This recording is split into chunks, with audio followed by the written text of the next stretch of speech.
Hello, good afternoon, my TikTok. Absolutely amazing TikTok. How is everybody doing today? I'm super excited to welcome you on this live. My name is Coach Leo. I'm a professional coach. I coach CEOs, tech entrepreneurs, high achievers, and I am super blessed to be a TikTok coach as well. So, hi Gio, how are you doing? I hope you guys are fine with me just reading your names, the short version, just because I am terrible at reading names and I'm terrified of getting those wrong. So I'm just gonna read saying hello, Ahmad, how are you doing? So the purpose of Doa, welcome, how are you doing? So the purpose of me being on this platform is really number one, the goal is to reach 10 million people in 2022 and help them shift their mindset in order for them to shift their lives. Because through my work, through my experience, I've seen time and time again how a shift in mindset, in beliefs, in frameworks, in thinking what's possible, what's not possible, can absolutely transform a person's life completely, right? And this is something that I see almost on a daily basis. And I really believe that this resource has to be available to as many people as possible, has to just be available for people who are hungry to transform themselves and maybe don't necessarily have access to coaching, don't necessarily have access to hiring a coach, to doing the one-on-one work. Hence, I'm just here almost every day, picking a topic, diving right in from a coaching perspective. So this is very different from motivation or inspiration per se, because coaching is really delving with real problems with people's lives as they are in the midst of their day. So today I picked a topic. Which is quite weirdly perceived lately, but it is nevertheless, it's a very important one. And the topic is self-love. And I know this is a buzzy word, but again, as everything, we humans know how to ruin a good concept, right? And what I mean by that, when we take a good concept, something that is very important, and we bring it into marketing, start shoving it into ads, start overusing and abusing, and then the term itself loses its power, and it's a shame, right? Because self-love, there's so many dimensions to self-love, and it's super important, and it's very super important for us to understand what self-love can do for you. Are you a man? Are you a woman? Are you young? Are you old? Are you a high achiever? Are you just at the beginning of your road? Are you feeling happy? Are you feeling sad? How self-love can really, in the middle of your day, in the middle of your life, can really help you shift. Okay, and I'm super excited for everyone who's here today. And the way this live is going to go, in exactly 2 minutes, I will dive in. And as usual, you guys, I really prepare for this lives. So I have a framework, very simple framework that I'm going to share with you. It's literally 3 steps. So 3 steps framework that I'm going to share with you when it comes to self-love. But the key, what you need to know, is that the self-love framework is absolutely practical. You don't need to go to university to take a degree in self-love in order for you to start applying it today.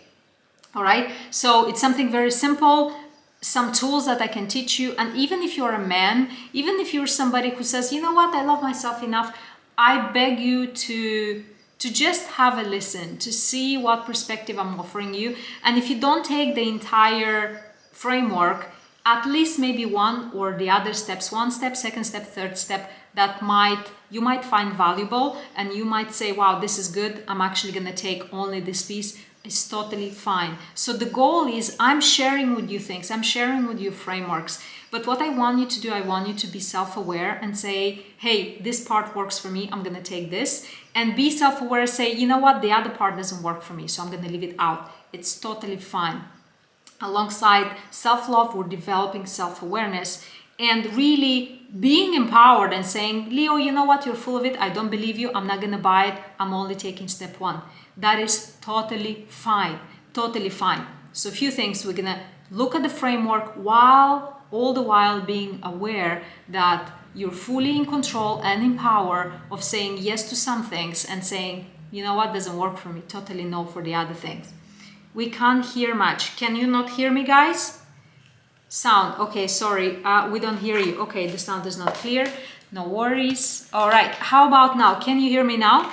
The voice in the microphone. Right. Can you hear me now? That was just my mic. The sound is not clear.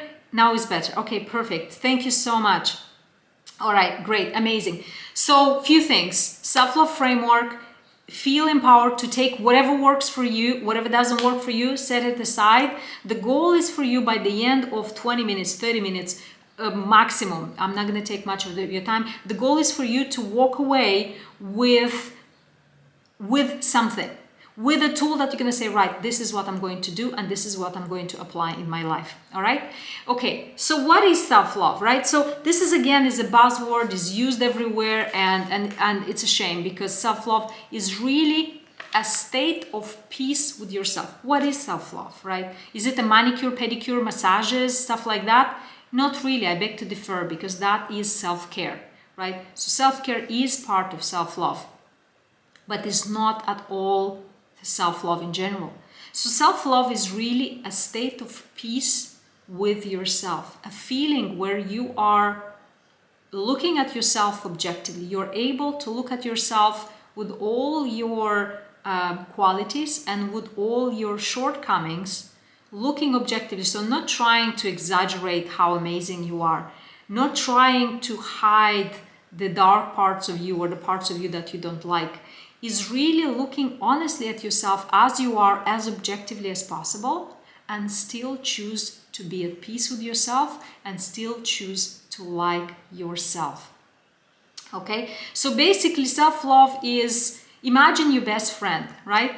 Thank you guys, thank you for your presence. And everybody who's following me right now, I'm super grateful. It means a lot. The more you share, like and follow this live, the more people can join in. So it's just how the platform works. So I just want to say a special thank you for everyone who's following me and sharing this right now. I really appreciate you. So in order for you to imagine, because this concept is hard for some people to grasp, because it might sound as cheesy, right? So what I'm thinking is self-love. What is this self-love? Like, I'm a high achiever. I have a company. I'm building a business. My goal is to make a revenue of $10 million this year. What do you mean self-love? And you'll be shocked and surprised that I practice self-love. So I work on self-love with so many high achievers. So it's an absolutely important component of your well-being, of your growth, of you achieving your goals. So if you want to imagine self-love practically, and I am going to share only practical things with you, right? So practically imagine your best friend. You have a best friend, right? Best friend either from childhood or the person that you love spending time with, whoever that is, right? So when I'm thinking about my best friend, I objectively know that that person is not perfect, right? Maybe there are some things that, they do something that maybe is not perfect, right? But because they have an overwhelmingly more good positive qualities, and the way they make me feel in their company, and the way that when I'm around them I can be myself, that's why they're my best friends. And I choose to completely ignore their negatives, their shortcomings, or even not ignore, completely tolerate and deal with their negative sides, whatever those might be.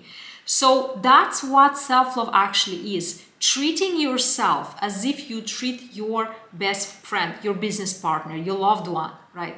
It is the same thing, because guess what? Let me ask you a question.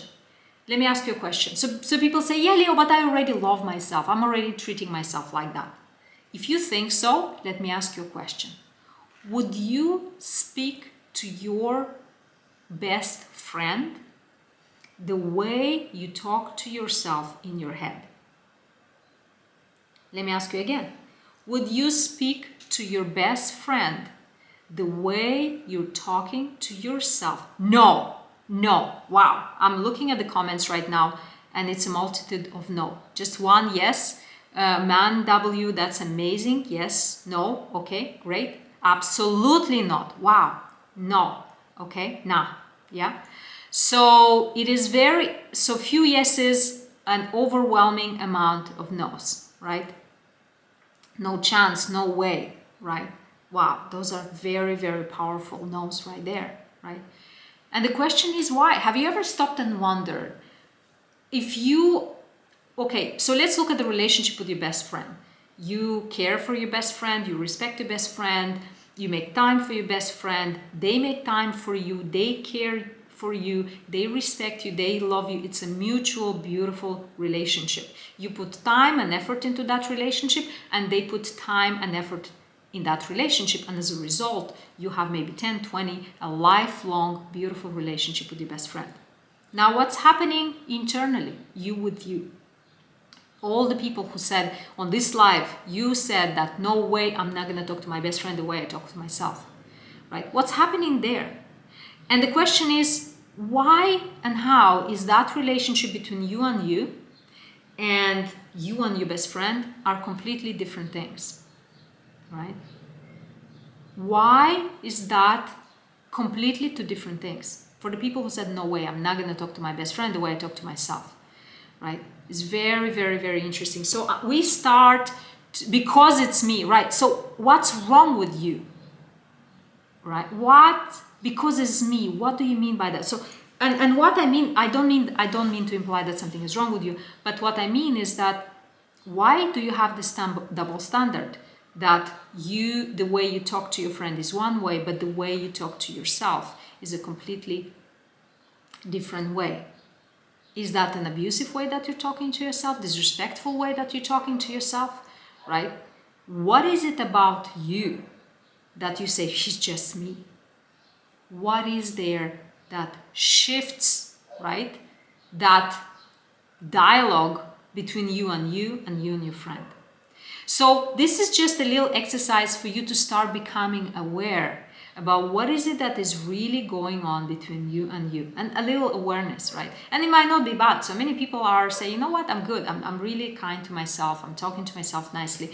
And that is because I know me better than anyone. And then when you say SA 70, you say that because you know yourself better than anyone.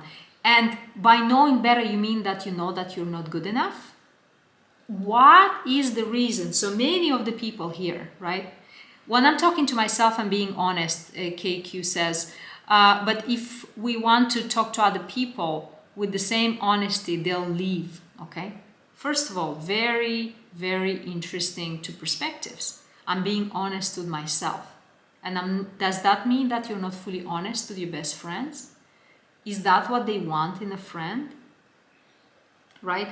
And because you is you, why honesty? So is honesty something that is of a higher power preserved to yourself? That's the first question. And second question, does honesty have to be rude or have to be harsh? Right? Because I need to be tough. Why? Why do you need to be tough with yourself? Okay, so that's where we're coming to the real value of self-love, because we're uncovering, because she is not me, she is not me. Someone says, cool, but what we're saying is maybe not telling yourself the same exact words, but are you keeping the same kind and friendly tone while talking to yourself? Even when you're fully honest with yourself, which many people mention, I'm just honest to myself, and I think that's great. Do you preserve the same kind, caring, and loving tone when you are talking to yourself? So that's the bigger question. So that's where self-love really comes in, right? Self-love is not about lying to yourself. Self-love is not about fooling yourself. Self-love is about being super honest with yourself, telling yourself whatever realistic, whatever needs to be said, but in a kind, loving, and respectful way. How does that sound, right? How does that sound? So that's basically self-love. So the question is, how do I do that? But Leo, yes, but how do I do that, right? Because if I am not harsh to myself, then I'll slack away. If I'm not harsh to myself, then I'll be a loser. If I'm not harsh on myself, then I won't achieve anything. And if that's your perspective, my question is, why do you have so little self-trust? Okay? Why do you have so little self-trust? So number one thing about self-love to remember is self-love is not lying to yourself, pamper yourself, keeping yourself in a nice warm blanket. Self-love is communicating to yourself with honesty, while in a tone of love, respect, and support, right? So those are things that lay the foundation of self-love. And you see how different the perspective is from what self-love is portrayed and between what self-love really is. Okay, so that's step one. And now the big question is, but Leo, I have this voice in my head. I don't know how to stop demeaning myself. How many of you are demeaning yourself? That voice in your mind is demeaning you, is putting you down constantly. You can't do this. Who the hell do you think you are, right? Maybe they can do it, you can't, right? Stay in your lane. Don't be stupid. You've been stupid in the past, right? Whatever that voice is telling you to do, right? And many people say, me, right here. And you know what? That was me. How do I know all this? Okay, you guys, let me give you a bit. Yes, I'm a professional coach. Yes, I have many years of experience. Yes, I work with high achievers. But the main reason why I talk about self-love, because I was the one for decades and decades and decades being the most abusive person in the world to myself. Abusive in terms of words. I did not harm myself in any way, but the self-dialogue was absolutely horrible, right? And that's what gives me the right to speak in front of you right now, is not so much the coaching skills or the experience that I've acquired, but most importantly is my personal experience, my personal suffering that I went through for decades and decades by listening and believing that voice,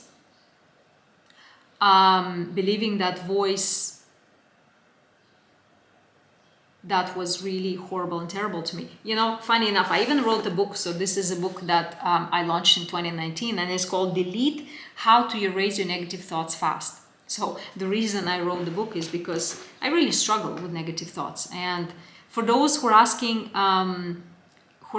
now how to do that, how to stop that negative voice, is it even possible to stop it? What is there available to me instead of that negative voice? So here where the framework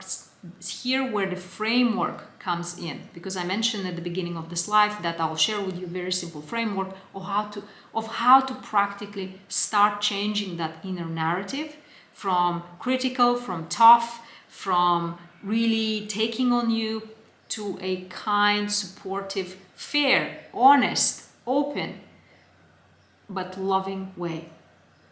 All right. So the framework is really, really simple. And as I mentioned, everything you listen on this live, you probably heard it 100 times before. Maybe some things will sound just like a reminder. Maybe some things will serve you as just a reminder of what really was and what really you already know, right? But what is important is to watch what resonates and take that. So the 3 steps of self-love, the very simple but not easy, okay? The very simple 3 steps of framework are as follows. Number 1 is self-forgiveness. We cannot, can you show the book again, Sarah? Yes, this is the book. So this is the book that was launched in 2019. It's called Delete: How to Erase Your Negative Thoughts Fast. So it's like a little workbook that will help you and guide you through the steps of how to delete your negative thoughts.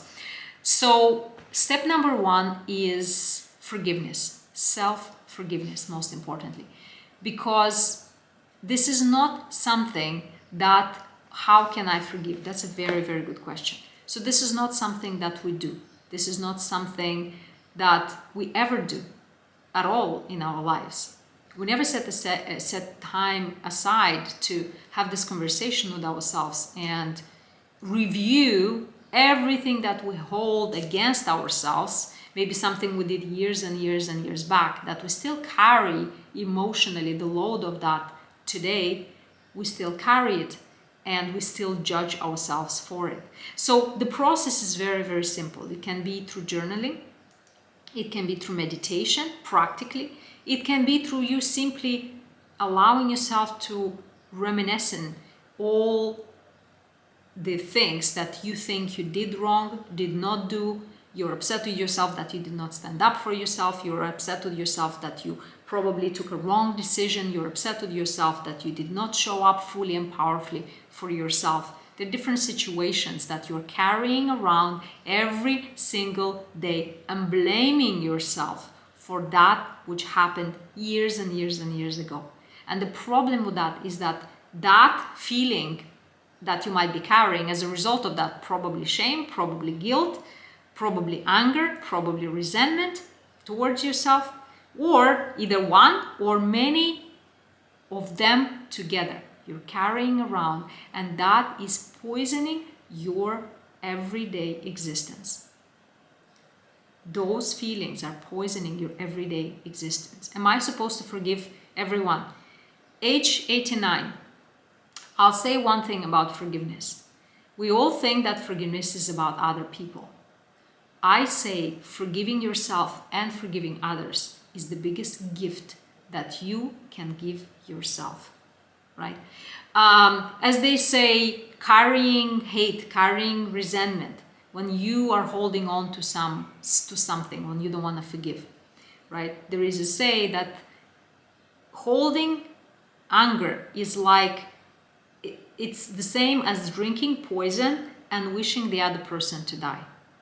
So holding resentment, holding anger, holding upset with someone is literally you drinking the poison and hoping that they will die. All right. How can I love myself for being selfish? That's a good question. I'll attend to later. Okay. So number one of self-love, if that's what you want to do, if the narrative you want to change in your mind is self-forgiveness. We agree with that? Do we agree with that? Does it make sense before you even start your self-love journey to start in a place where you forgive yourself? Thank you so much. Right. Number two, step number two, self-acceptance. So once we're done with forgiveness, we unload the heavy load of the past judgment, emotional turmoil, whatever you're carrying around every single day, because that if you're not done the work to release that, you're literally carrying this junk on your back every single day that sucks your energy, sucks your emotions, sucks your focus, and really sabotages your activity every single day. So number two step to self-love is self-acceptance, right?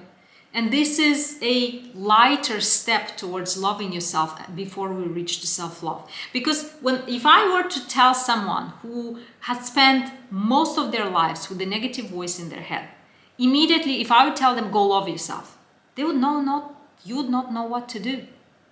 You will be absolutely terrifying to love yourself when you don't know where to start. So that's why I'm sharing this very simple framework. Number one, you forgive yourself. You work on self-forgiveness. Number two, you work on self-acceptance. And how is acceptance different than love? Acceptance is simply acknowledging the state of your life as is and accepting everything as is.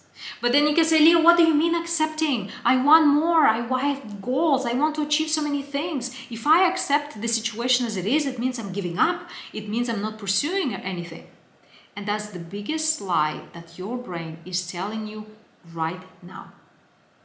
Once you accept everything as is, whatever that is, imperfect relationships, imperfect financial state, maybe not your dream job, maybe your physical shape, whatever it is that you're holding against yourself or judging yourself for. When you do the work in accepting all of those things and not resisting, not fighting, not judging yourself, not hating yourself, right? When you do that, you then are able to start from a clean page and really start flying in your life. Again, it's back to releasing all of the baggage that you're carrying around and starting anew. And that is step two of self-love. So step one, forgive yourself for all the things that you did not do, could have done, should have done, did not do. Oh my God, an endless amount of stupidities that we are carrying around every day. And once you're done with that, we go to step two, which is self-acceptance. You take a very good look at all areas in your life, and I mean all of them. There's nothing is off the table. No, it's like, I'm going to look at career. I'm going to look at my bank account. I'm not looking at your relationship. I'm not looking at your physical health, right? No, you have to look at every single aspect of your life and say, cool, whoa, man, that's not so good, my relationship. So, but it's okay, cool, I'm accepting. I'm not judging myself.